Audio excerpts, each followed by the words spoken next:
Opel Commodore A, 1967–72. The Opel Commodore A was manufactured from 1967 to 1971, based on the Record C after having offered a Record 6 powered by a 2.6-liter six-cylinder engine since March 1964. Opel in February 1967 launched the Commodore as a faster upmarket version of the Record. The Commodore was initially available with the known a 2.2-liter 6 or a larger 2.5 liters engine developing 115 PS, 85 kilowatts, 113 horsepower, with a single carburetor. Body styles comprised a 2-door or 4-door notchback saloon and a 2-door hardtop, fastback coupe.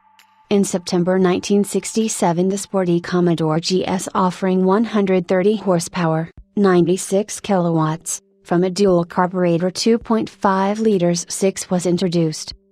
For the 1969 model year, the carryover 2.2-liter 6 was dropped and the optional 2-speed Powerglide automatic was abandoned in favor of Opel's new 3-speed automatic transmission.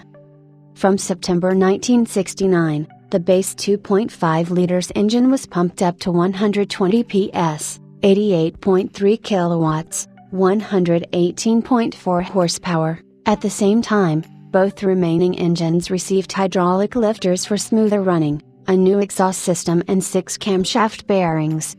The handbrake lever was moved from its position under the dash to a location between the front seats and the fuel tank was enlarged from 55 to 70 liters. An even more sporty model than the GS, the Commodore GS E, debuted in March 1970. It had a 2.5 liters engine equipped with Bosch D-Jetronic fuel injection system developing 150 PS, 110 kilowatts, 150 horsepower, which gave the car a top speed of 197 kilometers per hour, 122 miles per hour. The Commodore GS E also had a career in motorsports, with a car prepared by Steinmetz. In April 1970 a Commodore with a detuned and carbureted 2.8 liters 6 giving 145 PS, 106.6 kilowatts, 143.0 horsepower, followed, GS 2800. The Commodore A body platform was used by GM to produce other models in many markets. These include the GM Ranger sold in mainland Europe and also in South Africa together with the GM Opala which was built and sold in South America from 1968 through to 1992. The Opala has a very big following in South America. Their production commenced 2 years after the Commodore A debut in 1966. Today the name Commodore is a name synonymous with GM Holden of Australia. However, that wasn't always the case. The first generation Holden Commodore actually is equivalent to the third generation Opel Commodore. All engines for the Commodore were 12-valve, C-straight 6 engines ranging from 2.2 to 2.8 liters.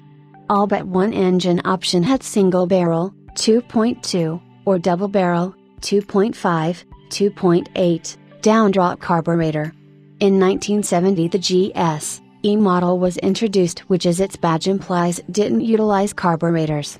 The E meaning Einspritzung or injection in English. Opels didn't have the reputation for performance cars in the period and they had seen the positive impact on sales for other race-winning manufacturers on having performance models in their range of cars. Opel wanted to be in this area of the market and the results of this desire was the Commodore GS E. The carburetors were ditched in favor of a Bosch D-Jetronic, Bosch's first commercially produced electronic fuel injection system. Bosch D-Jetronic was a very early version of multi-point IFA, the D stood for Drucksensorgesteuert, pressure sensor regulated. Unlike later Bosch fuel injection system, the injection was direct to the cylinder instead of via the plenum inlets, which meant the specific cylinder head was manufactured specifically for the engine, making this model unique and expensive to produce and purchase. Different from older mechanical injection systems, it incorporated taking input from the pressure inside the intake manifold. This is known as the air mass sensor or in modern terms this would be known as the MAP sensor, manifold absolute pressure, a part that's commonly found in more modern vehicles. Bosch sold the patent to Japanese companies that continued to produce injection systems based on D-Jetronic. D-Jetronic fuel injection was installed onto the 2.5-liter engine with the modified cylinder head, increasing power by 20 bhp, 15 kilowatts, making it more powerful than the larger 2.8-liter engine.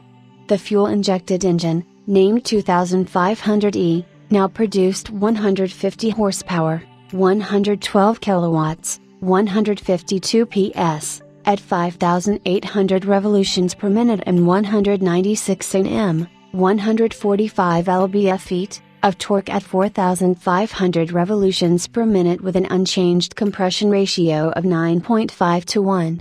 For comparison, the base model Porsche 911T in 1970 had 25 PS, 18 kilowatts, 25 horsepower, less, but was more expensive. The GS-E could accelerate from 0 to 100 km per hour, 62 miles per hour, in 9.5 seconds, a similar value to the same period Porsche 911. It could also reach a top speed of 192 km per hour, 119 miles per hour. Words from the official advert for the car from 1970.